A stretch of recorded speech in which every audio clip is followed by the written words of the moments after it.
सिंध जो मंसूबो आहे। ग्रीन पाकिस्तान सिंध जे तबाहीअ जो मंसूबो आहे।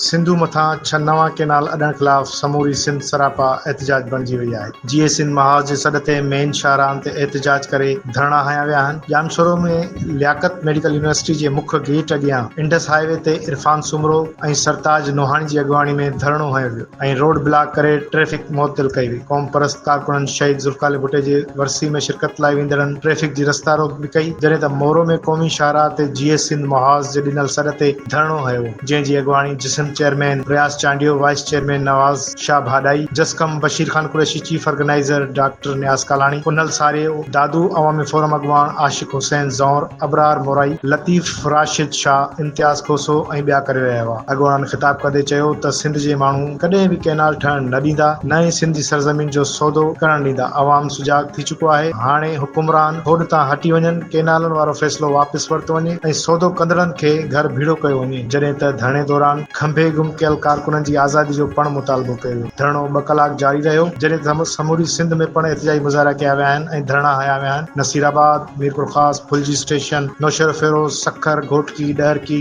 नवकोट, खैरपुर, मेहर, ठारूशा, कड़ियों घवर, कंबर अली खान, शहदाद कोट, दौलतपुर सफन, मीरपुर साकरो, उबावड़ो में भी एहतजाजी मुज़ाहिरो करे धरणा हया विया आहिनि।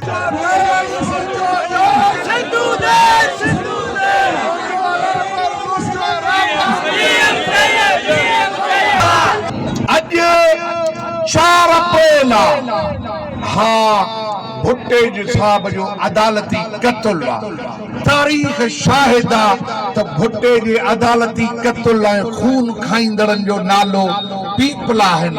उन खून सां इंसाफ़ न कयो ऐं तव्हां त सूर्य पुट सिंध जा, जेको अॼु पंजाब जे भाड़े, पंजाब जे ज़ुल्म ऐं पंजाब जे बर्बरियत ख़िलाफ़ ग्रीन पंजाब बर्बाद सिंध जो मंसूबो आहे। ग्रीन पाकिस्तान सिंध जे तबाहीअ जो मंसूबो आहे। सिंध रेफरेंडम ॾिनो आहे, जामशोरो बंद आहे, नसीराबाद बंद आहे, पुरअमन एहतजाज आहे। हा इहा ॻाल्हि दुरुस्त आहे त सिंध जा करोड़ इंसान एतिरा ताक़तवर आहिनि जो कराची खां उबावड़े खां जैकबाद बीहंदा त पंजाब जो निड़ीअ ते न अची वेंदो।